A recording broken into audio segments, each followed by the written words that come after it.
Ya, baik. Bismillahirrahmanirrahim. Assalamualaikum warahmatullahi wabarakatuh. Yang terhormat kepada Bapak dosen, yaitu Pak Slamet Riyadi, yang telah membimbing kami selama 1 semester ini dalam mata kuliah Sistem Informasi Manajemen. Perkenalkan, nama saya Haris Maulana Safari. Saya biasa dipanggil dengan Alan. Saya adalah mahasiswa semester 3 Program Studi Manajemen Pendidikan Islam di Institut Agama Islam Negeri Palangkaraya, kelas A. Nah, pada kesempatan kali ini saya akan membuat video mengenai resume atau rangkuman dari satu buku berjudul Sistem Informasi Manajemen, yang mana buku ini dikarang oleh Pak Lantip selaku pengarang e-booknya, dan e-book inilah yang di-share oleh Pak Slamet ke dalam simak dan diperintahkan kepada kami untuk merangkumnya. Nah, sekilas mungkin mengenai mata kuliah ini bagi kami Prodi Manajemen Pendidikan mungkin adalah termasuk mata kuliah pokok gitu ya. Mengapa demikian? Karena kami tenaga sebagai manajer nantinya atau tenaga admin sangat penting menguasai teknologi ataupun pengetahuan informatika, yang mana dalam hal ini adalah sistem informasi manajemen. Sebelum itu saya akan menjelaskan sedikit bahwasanya yang akan saya resum nanti ini ada beberapa materi gitu ya. Kurang lebih ada 4 subbab pembahasan, dan saya akan merangkumnya secara singkat namun tetap padat dan juga jelas. Atau rangkuman pertama ini bab 1 itu tentang sistem informasi manajemen. Nah, di sini mungkin ada beberapa pembahasan penting ya, 5 poin yang akan saya sampaikan. Baik, yang pertama itu adalah tentang pengertian sistemnya. Jadi beberapa sudah saya baca dari beberapa ahlinya mengemukakan pendapat. Dapat saya simpulkan bahwasanya sistem ini adalah suatu jaringan kerja dari prosedur-prosedur atau pengorganisasian yang saling berhubungan, saling berkaitan dan terintegrasi dalam kesatuan komponen. Poin kedua, ada 2 pendekatan sistem, yakni dari segi prosedur dan juga dari segi elemen-elemen. Nah, yang ketiga ada penjelasan tentang tadi pembagian sistem. Di situ makna prosedur sendiri adalah urutan atau tahapan-tahapan instruksi yang tepat dalam suatu pekerjaan. Nah, di sini ada beberapa indikatornya. Ada 3H, 1H, 3W, 1H, yaitu what, apa pekerjaannya, who, siapa yang mengerjakannya, when, kapan pekerjaan itu dilakukan, dan how, bagaimana mekanisme pekerjaan tersebut. Nah, mungkin itu indikator dari pembagian sistem tadi atau pendekatan sistem tadi melalui segi prosedural. Lanjut yang kedua, berikutnya, secara prinsipnya ada 2 pengelompokan sistem, yakni ada pengelompokan secara terbuka dan juga tertutup. Apa bedanya antara terbuka dan tertutup? Apabila prinsip ini atau pengelompokan sistem ini secara terbuka, maka dia itu antara lingkungan dan juga sumber arusnya terhubung secara langsung. Sedangkan prinsip tertutup itu antara lingkungan dan juga arus sumber dayanya tidak secara langsung. Nah, begitu mungkin penjelasan dari pengelompokan sistem secara prinsipnya. Lanjut, apa itu pendekatan dari segi elemen-elemennya? Nah, di sini ada beberapa elemen yang dibahas. Nah, sebelum kita memasuki pembahasan itu, perlu diketahui bahwasanya sistem informasi manajemen dalam lingkup ini yang dimaksud oleh penulis itu adalah dari segi implementasinya adalah memanfaatkan teknologi komputer. Nah, di sini penulis mencoba membawa makna sistem itu dimasukkan ke dalam sistem berbasis komputer. Nah, dengan meminjam definisi tersebut, maka dapat disimpulkan bahwasanya sistem berbasis komputer itu adalah serangkaian atau tatanan elemen-elemen yang diatur untuk mencapai tujuan yang ditentukan sebelumnya melalui pemrosesan informasi. Nah, adapun elemen-elemen tersebut, yaitu sistem berbasis komputer tadi, yang pertama ada namanya software. Nah, software atau perangkat lunaknya. Yang kedua ada hardware, perangkat keras. Yang ketiga ada base data atau database. Dan juga yang keempat ada dokumentasi, dan juga yang terakhir ada prosedur. Berikutnya tentang data dan informasi. Data adalah mentahan dari informasi, yakni dia ini sebagai fakta yang dikumpulkan dari pengukuran atau pengamatan. Nah, data ini berbentuk karakter yang dapat berupa alfabet, angka, maupun simbol-simbol khusus. Data nanti akan diolah dalam bentuk struktur data, struktur file, dan basis data atau database. Agar menjadi informasi data, akan mengalami siklus pengolahan data. Nah, ada input, ada proses, ada output. Maka, menuju ke definisi berikutnya, informasi dapat diartikan sebagai hasil atau penafsiran dari olahan data tersebut yang nantinya akan menjadi pertimbangan seseorang untuk mengambil keputusan dari informasi tersebut. Nah, ini ada beberapa penampakan dari siklus informasi, di mana dimulai dari data dan step-step berikutnya bisa dilihat dari gambar berikut ya. Oke, sebagai catatan siklus ini diberikan oleh John Birch sebagai siklus informasi. Jadi dia adalah penggagasnya ya. Lanjut ke bahasan berikutnya, ada kualitas informasi. Kualitas informasi itu adalah kualitas dari suatu informasi tergantung dari 3 hal, yakni keakuratannya, ketepatannya, dan juga kerelevanannya. Juga John Birch dan Grudnitsky menggambarkan kualitas informasi dengan sebagai pilar berikut. Nah, bisa dilihat ya. Ya, berikutnya adalah pengembangan sistem. Pengembangan sistem ini dapat berarti menyusun suatu sistem untuk menggantikan sistem yang lama secara keseluruhan atau memperbaiki sistem yang telah ada. Apa sebabnya? Yang pertama, pengembangan sistem informasi yang berbasis komputer dapat merupakan tugas kompleks yang membutuhkan banyak sumber daya dan memakan waktu berbulan-bulan, bahkan bertahun-tahun untuk menyelesaikannya. Nah, proses pengembangan sistem melewati beberapa tahapan, mulai dari sistem itu direncanakan, sampai sistem itu diterapkan, dioperasikan, dan dipelihara. Kemudian, ada metodologi pengembangan sistem. Pengembangan sistem informasi yang berbasis komputer dapat merupakan tugas kompleks yang membutuhkan banyak sumber daya dan dapat memakan waktu berbulan-bulan, bahkan bertahun-tahun untuk menyelesaikannya. Nah, proses pengembangan sistem melewati beberapa tahapan, mulai dari sistem itu direncanakan sampai diterapkan. Metodologi pengembangan sistem ini berarti adalah metode-metode atau prosedur-prosedur, konsep-konsep, aturan-aturan, atau postulat-postulat yang akan digunakan untuk mengembangkan suatu sistem informasi. Oke, berikutnya adalah tentang kebijakan dan perencanaan sistem.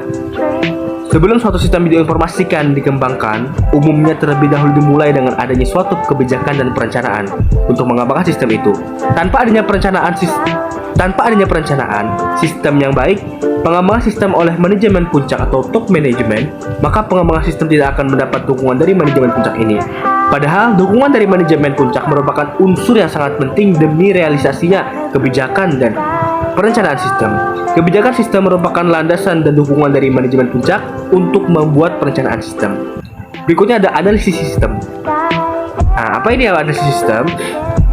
Didefinisikan sebagai penguraian dari suatu sistem informasi yang utuh ke dalam bagian-bagian komponennya dengan maksud untuk mengidentifikasi dan mengevaluasi permasalahan-permasalahan, kesempatan-kesempatan, hambatan-hambatan yang terjadi, dan kebutuhan-kebutuhan yang diharapkan sehingga dapat diusulkan perbaikan-perbaikannya. Tahap analisis sistem dilakukan setelah tahap perencanaan sistem, dan sebelum tahap desain sistem. Tahap analisis merupakan tahap yang kritis dan sangat penting, karena kesalahan di dalam tahap ini akan menyebabkan juga kesalahan di tahap selanjutnya. Maka berikutnya adalah tentang desain sistem. Baik, desain sistem ini mengidentifikasi komponen-komponen sistem informasi yang akan didesain secara rinci. Tahap desain ini dilakukan setelah tahap analisis sistem selesai dilakukan dan hasil analisis disetujui oleh manajemen. Tujuan dari desain adalah untuk memberikan gambaran secara umum dan terperinci kepada pengguna tentang sistem yang baru. Adapun bagian yang pertama, teknik desain. Pada desain sistem informasi, semua teknik-teknik yang digunakan untuk pada tahap analisis sistem dapat juga digunakan pada tahap ini, seperti flowchart dan formulir-formulir. Selain itu, terdapat juga teknik-teknik lain yang dapat direkom pada tahap desain sistem ini, yaitu teknik sketsa di kertas kosong dan pembuatan prototipe. Yang kedua, desain komponen sistem. Pada tahap desain, komponen-komponen sistem informasi dirancang dengan tujuan untuk dikomunikasikan kepada pengguna, bukan untuk program. Komponen sistem informasi yang didesain adalah model, masukan, keluaran, basis data, teknologi, dan kontrol. Berikutnya kita masuk ke dalam desain teknologi. Teknologi digunakan untuk menerima masukan, menjalankan model, menyimpan dan mengakses data, menghasilkan dan mengirimkan keluaran, dan membantu pengendalian dari sistem secara keseluruhan. Teknologi terdiri dari bagian utama yakni hardware, software, dan teknisi. Setelah mungkin sekarang kita akan masuk pada bab kedua atau pembahasan kedua tentang sistem manajemen basis data. Konsep dasarnya. Jadi, sistem basis data didefinisikan sebagai suatu sistem yang terdiri atas kumpulan file atau table yang saling berhubungan dalam sebuah basis data pada sebuah sistem komputer, dan kumpulan program. Sistem manajemen basis data yang kemungkinan beberapa pemakai dan programmer untuk mengakses dan memanipulasi file atau tabel tersebut. Tujuan awal dan utama dalam pengelolaan data dalam basis data adalah agar dapat memperoleh atau menemukan kembali data yang dicari dengan mudah dan cepat. Abstraksi data. Sistem basis data adalah koleksi dari file-file yang saling berhubungan, di mana program-program yang dibuat pengguna dapat mengakses dan memodifikasi file-file tersebut. Salah satu tujuan dari sistem basis data adalah menyediakan pengguna suatu pandangan abstrak dari data, yaitu sistem menyembunyikan rincian bagaimana data disimpan dan dipelihara. Agar sistem berguna, pengguna seharusnya dapat memanggil data secara efisien, karena kebanyakan pengguna sistem basis data adalah orang-orang yang tidak atau kurang terhati di bidang teknologi komputer. Pengembang seharusnya menyembunyikan kompleksitas sistem dari pengguna. Ini dapat dilakukan dengan menyediakan beberapa peringkat abstraksi yang penting untuk menyederhanakan interaksi pengguna dengan sistem. Berikutnya ada model data. Nah, mendasari struktur basis data adalah model data, yaitu sekumpulan atau cara, peralatan atau tool untuk mendeskripsikan data-data, hubungannya satu sama lain, semantiknya, serta batasan konsistensi. Untuk memperlihatkan konsep dari model data, dua model data yang paling sering digunakan adalah IRD dan model relasional. Keduanya menyediakan cara untuk mendeskripsikan perancangan basis data pada peringkat logika. Yang pertama kita bahas sedikit tentang model IRD, yaitu Entity Relationship Diagram, dibuat berdasarkan anggapan bahwa dunia nyata terdiri atas koleksi-koleksi objek dasar yang dinamakan entitas atau entity, serta hubungan relationship secara entitas itu. Entitas adalah sesuatu atau objek pada dunia nyata yang dapat dibedakan satu terhadap yang lainnya, yang bermanfaat bagi aplikasi yang sedang kita kembangkan. Sebagai contoh, setiap orang adalah entitas, dan rekening bank dapat dipertimbangkan sebagai sebuah entitas. Kedua, model basis data relasional. Model basis data relasional menggunakan sekumpulan tabel berdimensi 2 disebut dengan relasi atau table yang merupakan tempat data disimpan. Masing-masing tabel dalam basis data relasional terdiri atas baris dan kolom. Ada baris, ada kolom. Pada model basis data relasional juga terdapat istilah key atau kunci. Key adalah satu atau gabungan beberapa atribut yang dapat membedakan semua baris data atau row dalam tabel secara unik. Berikutnya ada instansi dan skema. Basis data mempunyai informasi yang berubah setiap saat dengan menyisipkan insert atau menghapus delete informasi ke dalam basis data. Kumpulan dari informasi yang disimpan dalam basis data dalam suatu saat tertentu disebut dengan intense basic data. Sedangkan hasil desain dari basis data disebut skema basis data. Independensi data. Independensi data adalah kemampuan untuk memodifikasi skema di satu level tanpa mengubah skema di level selanjutnya yang lebih tinggi. Terdapat dua level independensi data, yaitu independensi fisik dan yang kedua independensi data logis. Berikutnya ada bahasa basis data.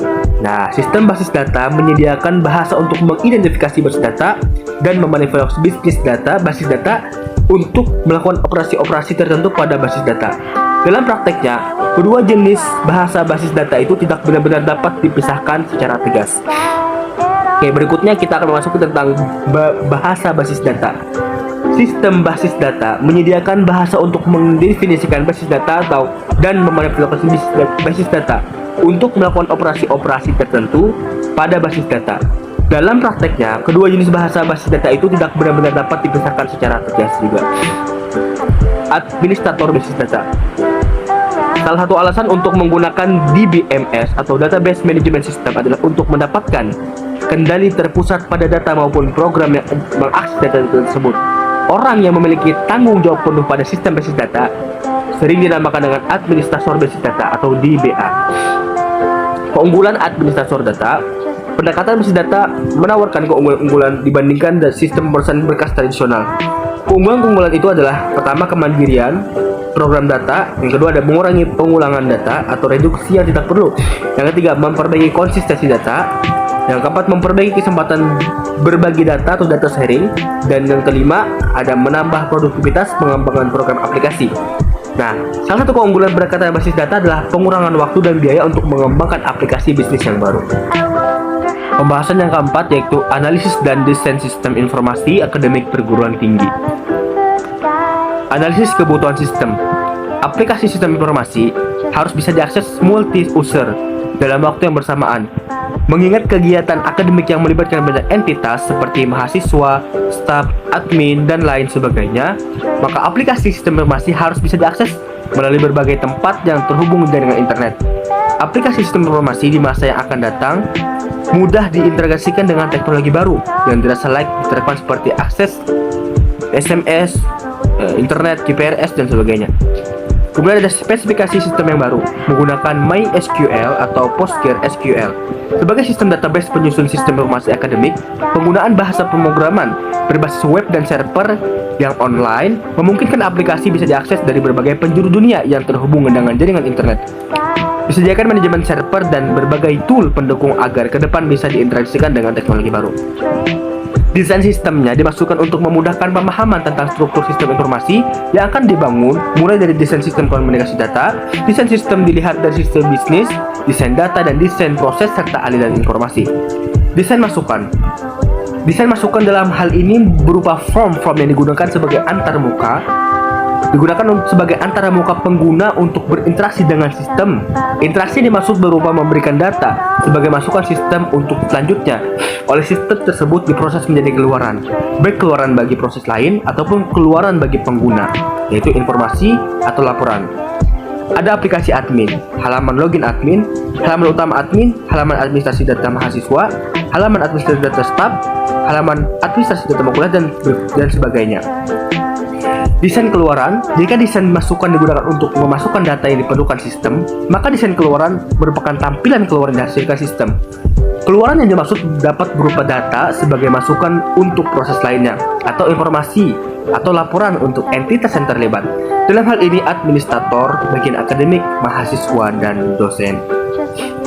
Nah baik, mungkin ini saja beberapa rangkuman yang bisa saya sampaikan pada video kali ini. Kurang lebihnya mohon maaf. Wassalamualaikum warahmatullahi wabarakatuh.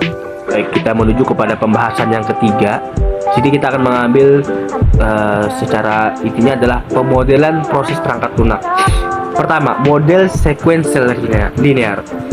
Sequential linear mengusulkan sebuah pendekatan kepada pengembangan perangkat lunak yang sistematik dan sekuensial yang dimulai pada tingkat dan kemajuan sistem pada seluruh analisis, desain, kode, pengujian, dan pemeliharaan.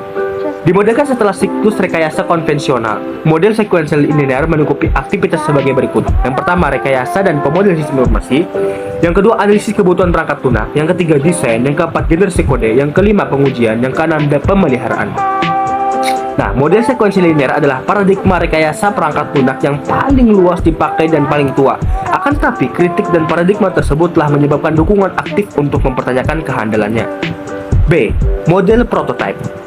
Prototyping paradigma dimulai dengan pengumpulan kebutuhan, pengembangan, dan pelanggan bertemu dan mendefinisikan objektif keseluruhan dari perangkat lunak, mengidentifikasi segala kebutuhan yang diketahui dan area garis besar di mana definisi lebih jauh merupakan keharusan, kemudian lakukan perancangan kilat. Perancangan kilat berfokus pada penyajian dari aspek-aspek perangkat lunak tersebut yang akan nampak bagi pelanggan atau pemakai. Contohnya pendekatan input dan format output. Perancangan kilat membawa kepada konstruksi sebuah prototipe. Kemudian ada model RAD atau Rapid Application Development. Apa ini? RAD adalah sebuah model proses pengembangan perangkat lunak sekuensial linear yang menekankan siklus pengembangan yang sangat pendek. Nah, model RAD ini merupakan sebuah adaptasi kecepatan tinggi dari model sekuensi linear di masa perkembangan cepat dicapai dengan menggunakan pendekatan konstruksi berbasis komponen. Karena dipakai pada aplikasi sistem konstruksi, berkaitan era ada yang melengkapi beberapa fase yaitu business modeling, data modeling, proses modeling, application generation, dan testing to ensure never. Kemudian ada model evolutioner. Nah, di sini model prototipe dirancang untuk mendorong konsumen agar memahami kebutuhan. Secara umum model itu tidak dirancang untuk menyampaikan sistem produksi. Sifat evolusioner perangkat lunak tidak dimasukkan di dalam salah satu dari paradigma rekayasa perangkat lunak klasik tersebut. Model evolusioner adalah model iteratif. Model evolusioner ditandai dengan tingkah laku yang memungkinkan rekayasa perangkat lunak mengembangkan versi perangkat lunak yang lebih lengkap sedikit demi sedikit. Berikutnya ada model pertambahan. Model inkremental menggabungkan elemen-elemen model sequential linear dengan filosofi prototipe iteratif. Setiap urutan linear menghasilkan pertambahan perangkat lunak yang bisa disampaikan. Pada saat model pertambahan dipergunakan, pertambahan pertama sering merupakan produk inti atau core product, yaitu sebuah model pertambahan yang dipergunakan, tetapi beberapa muka tambahan tetap tidak bisa disampaikan. Produk ini tersebut dipergunakan oleh pelanggan atau mengalami pengkajian secara detail. Kemudian ada model spiral. Model ini berpotensi untuk mengembangkan versi pertambahan perangkat lunak secara tepat. Di dalam model spiral, perangkat lunak dikembangkan di dalam suatu deretan pertambahan. Ada pula model rakitan komponen. Model rakitan komponen membawa kepada pengguna kembali kepada perangkat lunak, dan kegunaan kembali tersebut memberi sejumlah keuntungan yang bisa diukur pada rekayasa perangkat lunak. Kemudian ada model perkembangan konkuren. Nah, di sini ada model ini intinya seperti sistem yang ditujukan menggunakan 3 aktivitas yaitu desain, assembly, dan pemakaian. Berikutnya ada model formal. Model formal mencakup sekumpulan aktivitas yang membawa kepada spesifikasi matematis perangkat lunak komputer. Metode formal memungkinkan merekayasa perangkat lunak untuk mengkhususkan, mengembangkan, dan memverifikasi sistem berbasis komputer dengan menggunakan nosasi matematis yang tepat. Ada teknologi proses. Nah, teknologi proses yaitu didiskusikan pada bagian terdahulu harus disesuaikan dahulu sebelum digunakan oleh tim proyek. Untuk melakukannya telah dikembangkan alat bantu teknologi proses untuk membantu organisasi yang sedang berlangsung, mengorganisasi tugas-tugas kerja, mengontrol dan memonitor kemajuan serta mengatur kualitas teknis. Dan yang terakhir ada produk dan proses. Bila proses lemah, tidak diragukan lagi hasil akhirnya akan buruk. Akan tetapi, ketika ketergantungan yang obsesif pada proses juga berbahaya. Sementara, tendensi natural dari pendulum adalah kembali lagi ke titik tengah di antara dua titik ujung. Fokus komunitas perangkat lunak bergeser kepada konstan karena gaya baru diaplikasikan ketika ayunan yang terdahulu gagal. Ini mungkin adalah hasil dari pembahasan pada bab 3.